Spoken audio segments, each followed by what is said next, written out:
Okay, let's just take a look at these bar graphs real quick. Just double check yours and make sure they're okay. All right, so for the first one, rocket, I would probably put in the system rocket, earth, spring, okay? I'd probably leave out air resistance, but you can put it if you want, okay? All right, so in the initial position, right, depending on where you set the ground, if you set the ground here, then I would say the rocket has some EG, okay? But often what you'll do is you'll just actually set it kind of at, you know, that level. Oh, not EG. UG is 0 there, okay? Or the height would be 0 there. Okay, so then I would say probably it has none of these, and then it has whatever amount of spring energy you want. Okay, you could have like an EG piece, a UG piece in there. Okay, all right, and then after you can pick any position you want, right? But I would probably pick up here. So let's say it's still moving. Okay, if it was at the very top, there wouldn't be any kinetic energy. Okay, but if we're gonna say it's moving, right, then maybe it has some amount of kinetic. Okay, it's higher than it was before, so it has some amount of UG, and the spring is probably done with its thing. Okay, if you've added air resistance in, you could have some piece of thermal. All right, but then something else would have to go down because this has to be 4 boxes here. There has to be 4 here. Okay, and it can be any amount. It doesn't really matter. All right, and then when I'm creating this into an equation, right, that would be the spring initial. Nothing came in or out of the system, so that's going to equal the final kinetic and the final UG.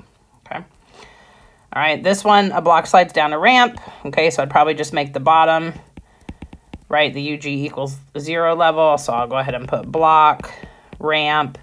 Let's assume there is friction this time, right? And earth. Oops, did I not put earth in this system? Oh, I did. Good. Okay. All right. So here in my initial position, right, if the block is at rest, there's no kinetic. Okay. It's above the ground, right? So there's some amount of gravitational and there's no springs or anything. Okay.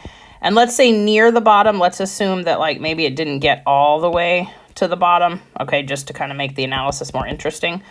All right, so then it's going to have some movement, all right.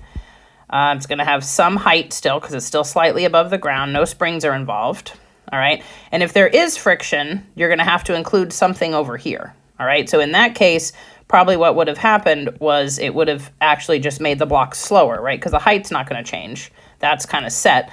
So if you're going to start to pull out thermal energy, it's going to be taken from this kinetic energy column. Okay, and again, the amounts don't really totally matter as long as they're equal. Okay, so I would have my UG initial here equals K plus UG final plus E therm if we have that, or you might not have that. Okay. All right, a moving cyclist coasts to a stop while going up a steep hill, right? So we're trying to take out the effects of pedaling because that makes the analysis more complicated. All right, so if she's coasting to a stop, she's probably moving. Okay, so let's give her some kinetic. All right, and we'll have the bike, the rider, the ground, and the earth. Okay.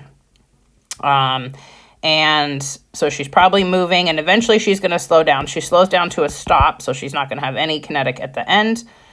Okay, let's just make, you know, whatever level she starts at, let's just call that 0, right? Because then we wouldn't have to worry about it. We'd only have to look for her delta change in height. Okay, so none of that. And then she's going to have some UG, okay, and probably some thermal energy because there's probably friction on the road. Maybe not, but probably there is. Okay, so then the K initial would equal the UG final plus the delta E therm. Okay, yep, I think that's it for that one. Okay, and then the pendulum, it depends on what part you want to look at. We're actually going to do a quantitative problem of this. Okay, but let's say if we go all the way till it hits and sticks on the wall.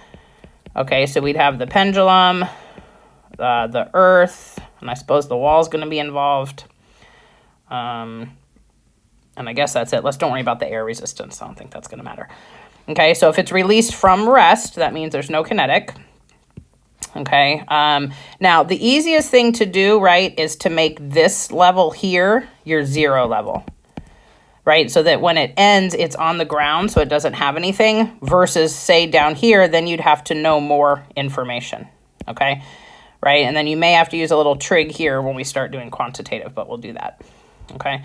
So it's going to have some amount of gravitational. There aren't any springs in this one. Okay. And then really, if it sticks to the wall and it's stopped, then that's it. Like everything will have gone to thermal. Okay. So the UG initial would equal the delta E therm. Okay. Lovely.